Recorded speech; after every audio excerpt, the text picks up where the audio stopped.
House Republicans fire back at the New York prosecutor's office, demanding answers from this guy, Mark Pomerantz. Now, he's not currently at the New York prosecutor's office, but he used to be. He's a former special prosecutor, somebody who was brought in specifically to go wage war against Donald Trump. And remember, a lot of people in New York have been doing this for a long time.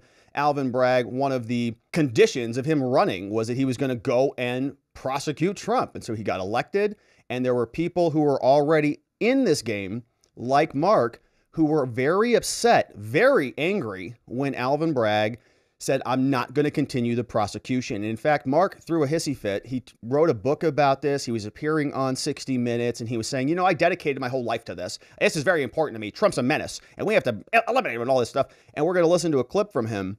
But he's the guy who actually got the subpoena along with a letter from Jim Jordan. And Jim Jordan now is, in the House. The Republicans control the House. And Jim Jordan is on the Judiciary Committee, and he's fired off this pretty fiery letter, and it's quite long. And the question, of course, is going to be, what jurisdiction does Jim Jordan have, and what business does he have over a former prosecutor who's not even in the office anymore? And so we'll get into all of that. But first, here is the book that Mr. Pomerantz actually drafted. This is what he wrote, released it February 7th, 2023. Which is pretty close in time to where this whole indictment thing was going down. We're all wondering what his involvement was, because this is not just about a regular criminal prosecution. We keep hearing that, nobody's above the law. It's like if Trump got a speeding ticket, we should throw him in jail just for that, and it's all this gamesmanship of it's just the law. That's it. It's not politics. No, of course not. But you see people like this who are kind of engaging in politics on the back of the law. Mark Pomerantz is a special prosecutor. He was focused specifically on the prosecution of Trump, writes a book about it, 385 reviews, charging $15 a Kindle. Boom, just popping them off to all the Trump psychos out there with TDS. Oh yeah, perfect. More, TDS material for me to read on the toilet. And it's Donald Trump here with Lady Liberty and the red flag, his red tie over his head. All right, so you get the picture of who we're talking about. Now, after Alvin Bragg won the election and he was thrown into power, Mark Pomerantz learned that Alvin Bragg was not going to be prosecuting Donald Trump, and how dare he? And Pomerantz threw a fit about this on 60 Minutes. He said, I can't believe this. If you take the exact same conduct and make it not about Donald Trump and not about a former president of the United States, it would have never been charged. Would the case have been indicted? It would have been indicted in a flat second. No. You said in your resignation letter that Bragg's decision amounted to a grave failure of justice. Yeah. You still believe that? Somber, yeah. I still believe it. Yeah. But don't prosecutors often disagree with decisions made by their bosses? Prosecutorial what discretion. Makes this different? I hate Trump. It's Trump. There's all sorts of prosecutorial discretion. Many other prosecutors have reviewed this case and declined it. Even Alvin Bragg seemed like he was going to do that until he got some last surprise witness, whatever that is. Given all the evidence that we had, and that nobody said, hey, the guy's not guilty. Nobody said that. Nobody ever said that. Well, then why did Bragg wind it down? And why are you now calling this a failure? So somebody at some point had a decision that it wasn't a good case. So there was disagreement at some point. And Alvin Bragg himself has admitted that this was resurrected. They called this the zombie case. Where'd this come from? It's been around in the garbage in the closet for a long time. They dug it back out. How come? Is it because is a distraction they need? Is it because it's part of a bigger orchestration? Shot one in a 3-part series. The trilogy is coming. Georgia and special counsel are next. Mark Pomerantz, who spent All right. Yeah, let's listen to this bio from him. Nobody ever said that. Mark Pomerantz, who spent 1 year examining the former president's annual financial statements and accounting documents from 2011 oh, look at that chessboard. Yeah, that means he's smart. to 2020, said everyone on his team concluded Donald Trump had lied about his assets to appear wealthier than he was, to obtain multi-million-dollar favorable bank loans to expand his real estate empire. So this is a whole separate case, right? This was the Trump org case, not even related to this particular indictment. But this guy is just combing over everything because he spent a year doing this. And do you think he would have anybody on his team that would lodge an objection to this and say, hey, Mark, I'm on your team. I'm just a conscientious objector. I don't actually think there's enough here. Or did he just go and round up a bunch of Trump psychos who want to prosecute him? And no, they can use the strong arm of the government to do it. Pomerantz said Mr. Trump used the money to buy the Doral Hotel in Miami, refinance the Trump International Hotel and Tower in Chicago, and to renovate the old post office property in Washington, D.C. And what the investigation determined was that the financial statements that were submitted to banks for those years were overstated in each case by literally billions of dollars. Billions. Billions of dollars. Billions. How was his business empire dependent on or influenced by these false statements? The financial statements that he prepared were given to the banks and had to be given to the banks in order to get the loans that he got. So he got hundreds of millions of dollars of bank financing in connection with many of his properties. Okay. But it sounds like you're saying that his empire is built on lies. Wow, his empire was built on lies. Wow, that's the takeaway. That's the moment. That's the one they were all planning for. That's brilliant journalism. Shout out to 60 Minutes there. Wow. Sounds like Trump's a murderer. Trump is a murderer. Wow, genius. Okay, so that's what's going on network TV. So that's Mark Pomerantz, former special prosecutor, playing patty cake with 60 Minutes guy. Shout out to 60 Minutes. I actually kind of, think that they do interesting work from time to time. They did have Marjorie Taylor Greene on after all. And so Mark Pomerantz is the special prosecutor who's no longer there, but he's getting letters over from Jim Jordan. And so here is what happened right after Trump gets arraigned in court. Prosecution continues. The House seems like they're doing something about it. House GOP fires off the first subpoena in the probe of the Trump indictment. From Politico, the summons is sparking a fresh rebuke from Manhattan DA. We'll hear what he had to say in a minute. They call it part of an unprecedented campaign of harassment and intimidation, which I didn't hear them crying when the J6 committee, which was illegally constituted, by the way, just read HR 503. Then why are they crying now? J6 committee could do whatever they wanted under the purview of Congress. We're Congress. Rule 10 says we can do whatever we want. I'm Liz Cheney. I'm crying Kinzinger. And they could have full reign of the full power of the legislative branch.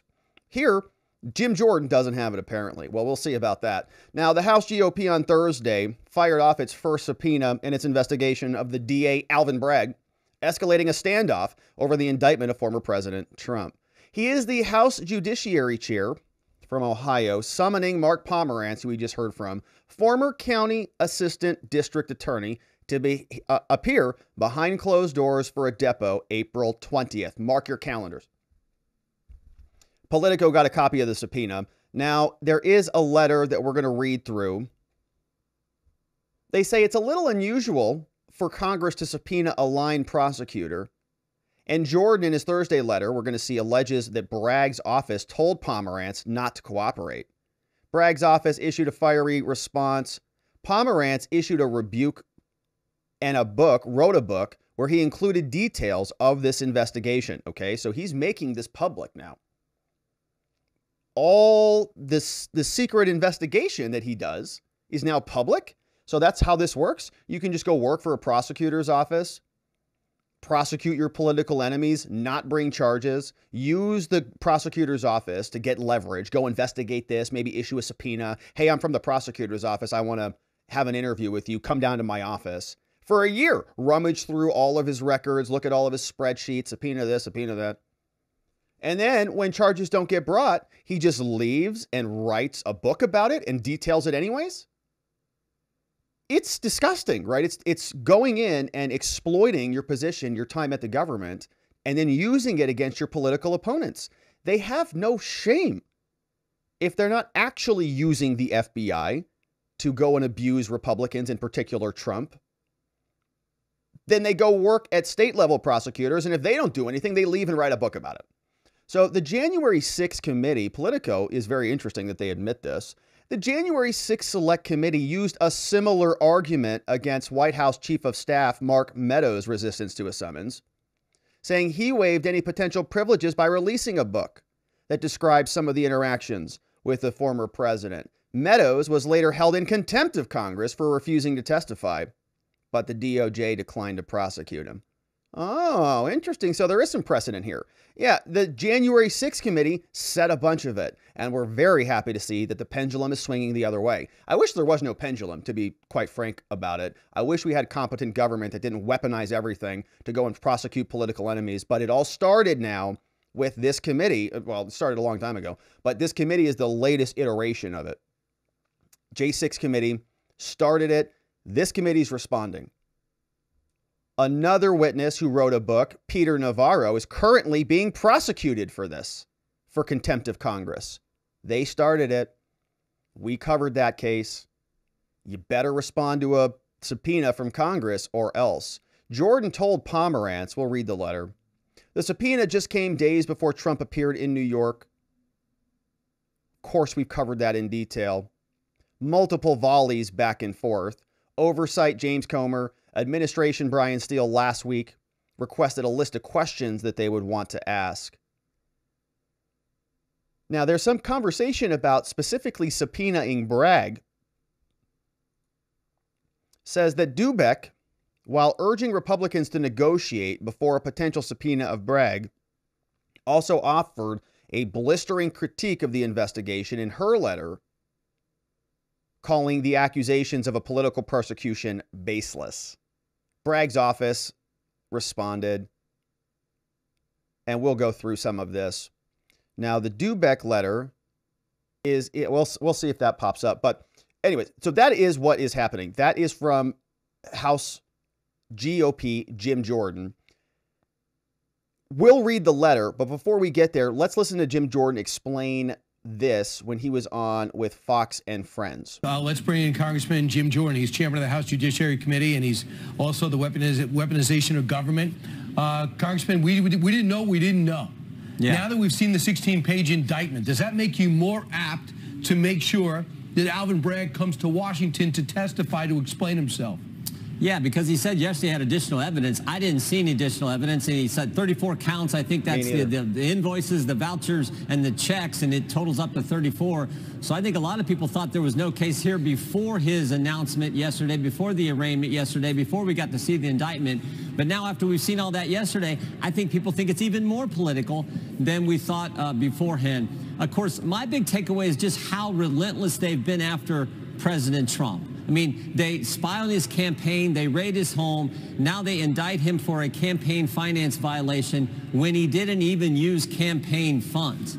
It's ridiculous, but I think even more important than all that is this is about all of us. I don't think it's an accident that this happens the same month we learned that the FTC went to a private company and said, who are the journalists you're talking to? We have two of those journalists testify in front of Congress, and the Democrats ask them who their sources are. While the Democrats are asking one of those journalists those questions, the IRS is knocking on his door. This is about intimidation. This is about chilling everyone's speech, making everyone stay in line. Even the judge yesterday said, hey, Mr. Trump, President Trump, be careful what you say. I think that's a message to all us regular folks across the heartland. And to me, that's the most alarming thing of all.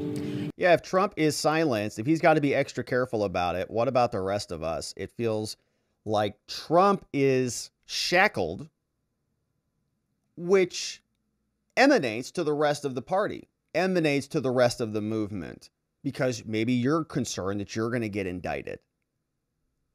Time bars? Of course not. And everyone, I mean, what should happen is this case never should have been brought, and what should happen now, it should get dismissed.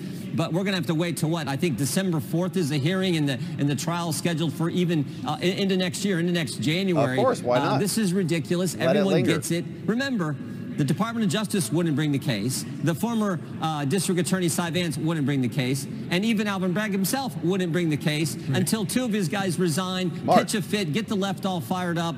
and maybe most importantly, until Donald Trump announces he was running for president again and is leading in all the polls. So suddenly Alvin Bragg has a change of heart and decides to bring the case. And as I said earlier, what we saw yesterday only makes us wonder, like, what is going on here? Again, with the star witness being Michael Cohen. I remember when Michael Cohen was in front of the Oversight Committee 4 years ago and lied 6 times to Congress. That's their key witness? That's the guy they're going to build this case on? I just don't get it. See, it's hard to get, Jim Jordan, because there's not much there. We read through the entire indictment, and in the indictment itself, it was just a copy and paste of recurring payments, essentially. And it looked to me like there was an argument that this could have been a retainer, that he was making monthly installments, monthly payments.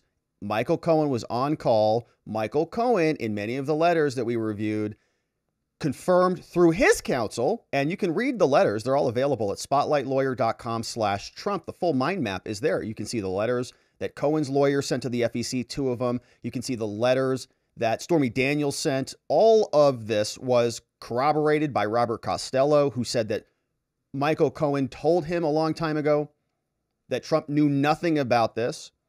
And there's all sorts of evidence that Michael Cohen is just not credible, and they're basing their entire case on him. No, I mean, look, we don't know what's going on there. We'll see what happens.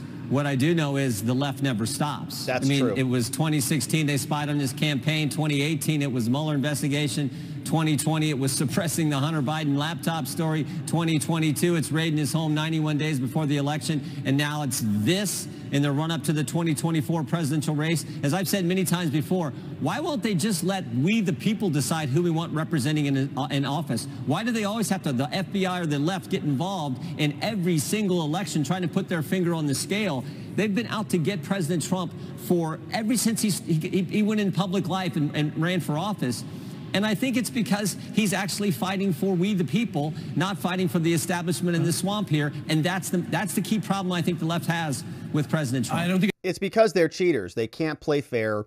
Everything they touch is an effort to manipulate it to their advantage. Doesn't matter what you look at, whether it's, you can extrapolate from there. But the point is, there is constant cheating from the Democrats. And here is finally the letter from Jim Jordan. This is what he was talking about. Sent April 6 from the United States Congress, House of Representatives, Judiciary Committee. Jim Jordan from Ohio sends the letter over to Mark Pomerantz, former New York County Special Assistant DA. He's now with the Free and Fair Litigation Group, which is an organization we've talked about previously. Now, it writes, from Jim Jordan, Dear Mr. Pomerantz, the Committee on the Judiciary is conducting oversight of Alvin Bragg's unprecedented indictment of Trump. He's currently a declared candidate, you know.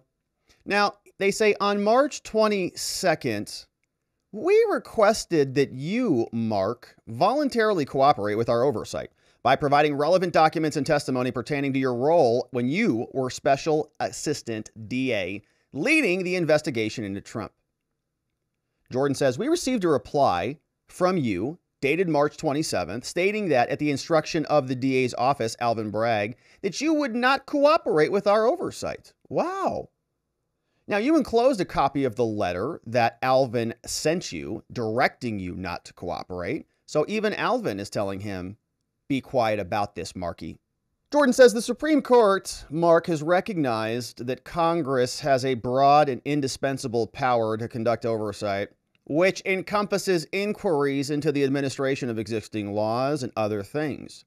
This is very familiar language. This is what the J6 committee used to say. Rule 10 of the House of Representatives authorizes the Committee on Judiciary to conduct oversight of criminal justice matters related and to inform potential litigation. Congress has a specific and manifestly important interest in preventing politically motivated prosecutions of current and former presidents by elected state and local prosecutors, particularly in jurisdictions like New York County, where the prosecutor is popularly elected and trial-level judges lack life tenure, meaning they could be subject to the whims of a recall. Jordan says, among other things, Mark, if state or local prosecutors like you are able to engage in politically motivated prosecutions of presidents For personal acts, this could have a pretty profound impact on how presidents choose to exercise their powers while in office. For example, Jordan says, a president could choose to avoid taking action he believes to be in the national interest because it might negatively impact New York City. And then the New York City prosecutor might prosecute him. So a president now can't exercise authority over the whole country, and sometimes you have to make decisions for the country that might might not be equally beneficial to all the governments, which might cause one of those governments to get angry and prosecute you. Congress says, could that happen? Who knows? Now, as a result, the DA's unprecedented prosecutorial conduct requires oversight to inform Congress about legislative reforms that might address politically motivated state prosecutors. Jordan says these potential reforms might include, here are some things we might do, broadening the statutory right of removal for certain criminal cases from state court to federal court. And this is a concept that exists. You can remove cases from a state level court up into a federal court. The local prosecution also raises concerns about conflicts of law, the supremacy of federal law to protect a former president, and state level law to control his presence in the criminal justice system. It's a major conflict. This is why we talked about it's like dividing by zero. The committee may consider legislative reforms to address this. And in addition, they say that the DA's office out of New York has acknowledged Alvin has used federal forfeiture funds in its investigations of Trump, including when you were there, Mark Pomerantz, and during the time when Trump was a candidate for re-election. You were there. The committee may therefore consider legislation to enhance reporting requirements about the use of forfeiture funds and to prohibit the use of forfeiture funds to investigate current, former presidents and presidential candidates. And Congress might also be able to restrict your jurisdiction's eligibility to even get federal funds in the first place if these prosecutions are discriminatory on the basis of partisan affiliation or political beliefs. Now, this is an entire paragraph that is a supporting paragraph for basically Congress's jurisdiction. A lot of people are saying, what's the how is it appropriate for Congress to come in here and interfere with state rights? I'm thinking to myself, these are Democrats? What are they talking about states' rights? The J6 committee did this for 2 years. They were saying we have a basis to get anything we want because it could inform national security. This is about national elections. Trump is running for office, and they're interfering with it by prosecuting him with a crime. Jordan says, maybe we shouldn't allow you to use funds. So Jordan continues, he says, based on your unique role as a special assistant leading the investigation into Trump, you, Mark, are uniquely situated to provide information that's relevant to our committee. And although the Bragg office has directed you not to cooperate with us, you have already discussed these topics in a book you published in February. And you also gave several interviews like on CBS or 60 Minutes, whatever that was. As a result, you have no basis at all to decline matters before the committee that you've already discussed in your book and on primetime television with an audience in the millions, including the basis of any purported duty of confidentiality or privilege. You already cracked the shell on this there, Mark. And your book discloses, says Jordan, various details about the Manhattan DA's investigation of Trump. It talks about internal deliberations about the investigation. You don't need to buy the book. Here, Jordan is going to summarize it for us. It's probably terrible anyways. Indeed, you discuss how members of the office viewed the credibility of a key witness in this case. Wow. And you note the concerns about the case's dim prospects. Wow, you thought it was a crap case there? You didn't say that on 60 Minutes there, Mark. For example, in your book, you recount, quote, a mini revolt that occurred following an internal office meeting in September. You offer details about a disagreement. Mark is in there. He's sitting there with Julietta Lozano. She works for the Major Crimes Division, and they're talking about Michael Cohen and his credibility. Mark and Julietta are like, well, I think he's probably pretty good. Now, you also complain about concerns expressed by Chris Conroy during another meeting. According to you, Conroy spoke about his misgivings. Oh, well, that sounds a little different because when Mark Pomerantz was on with 60 Minutes, it sounded like it was completely unanimous. in his office. Everybody said this was obvious and we have to do it. Well, that's weird. Somebody named Chris, apparently had misgivings. Maybe Julieta Lozano did too, don't know. All stemming from a recent case involving accounting and fraud charges that mirrored the charges of President Trump. That case apparently also ended poorly for New York. And like Lozano, two people in your office, Lozano and Conroy, they expressed concerns about Cohen and his viability as a witness because he's a convicted perjurer, maybe.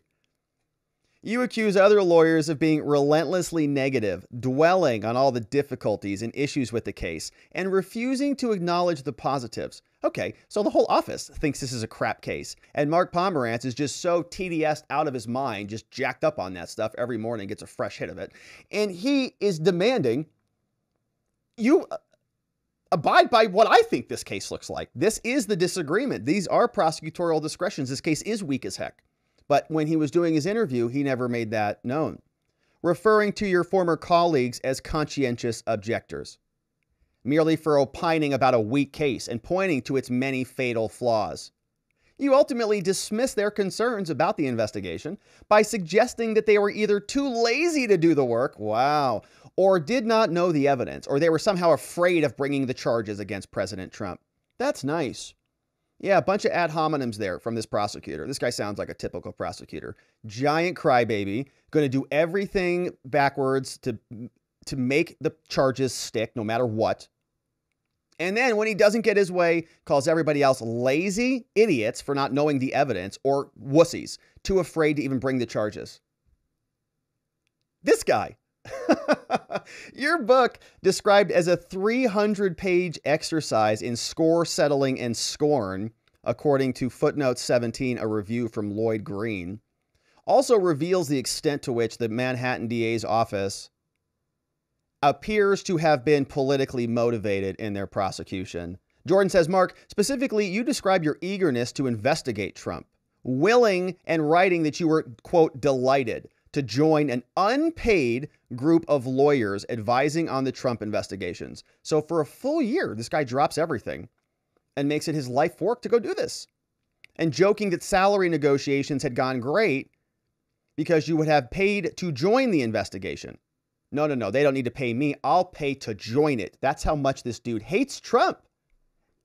You think I'm joking when I am mocking these people for TDS. This guy would have paid. Now he's joking, but I don't think he's joking.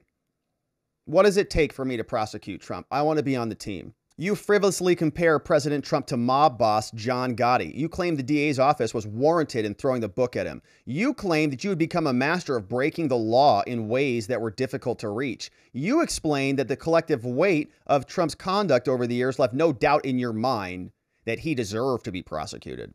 In other words, you seem, for reasons unrelated to the facts of this particular case, to be searching for any basis on which to bring criminal charges.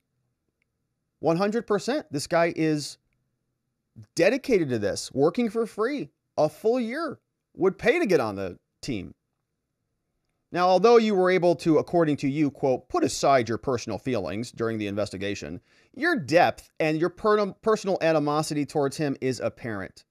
You wrote in the book, you said about Trump, I saw him as a malignant narcissist, and perhaps even a megalomaniac who posed a real danger to the country and the ideals that matter to me. His behavior made me angry and even disgusted. Now, you additionally, Mark, marveled at the thought of being at the center of what might be one of the most consequential criminal cases ever brought. You reflect on your only similar experience, which you indicated was the indictment of Osama bin Laden and other members of al-Qaeda.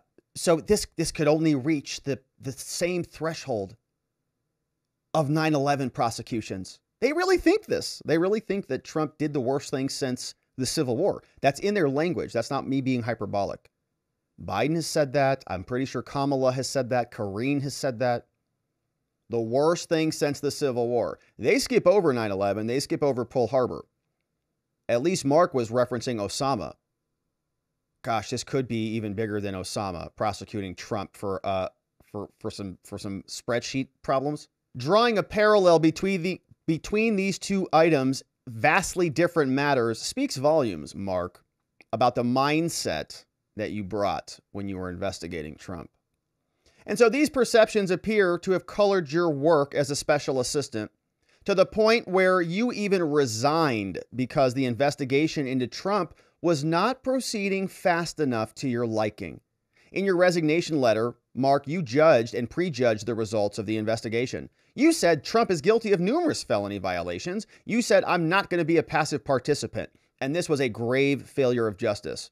Your public resignation reportedly left Alvin Bragg deeply stung. I told you, he was not invited to happy hour. And we know he likes happy hour, man. Alvin goes for the 2-for-1s big time.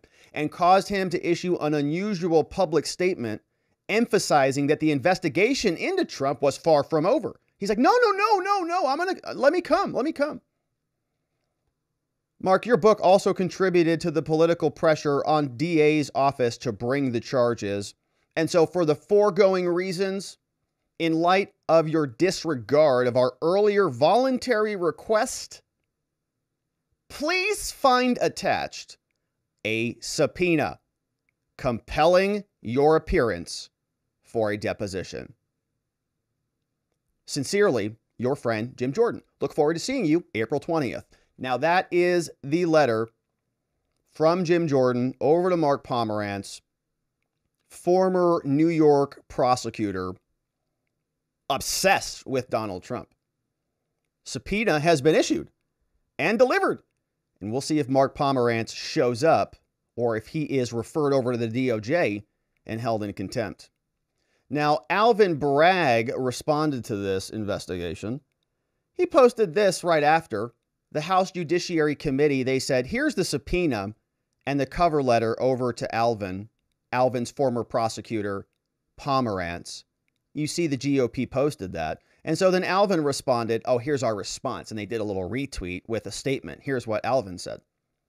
He said, the House GOP continues to attempt to undermine an active investigation, an ongoing New York criminal case with an unprecedented campaign of harassment and intimidation. Repeated efforts to weaken state and local law enforcement are an abuse of power that will not deter us. These elected officials would better serve their constituents and the country and fulfill their oath of office by doing their jobs in Congress and not intruding on the sovereignty of the state of New York by interfering in an ongoing criminal matter in the state. They're sovereign state rights peoples now. Wow, that's crazy. That's amazing. We love that. That's awesome. So interesting. Yeah, they're demanding Congress stay out of their affairs. Well, unfortunately, it's not how it works now. They started this game. They brought out the loser J6 illegally constituted committee that crapped all over those rules.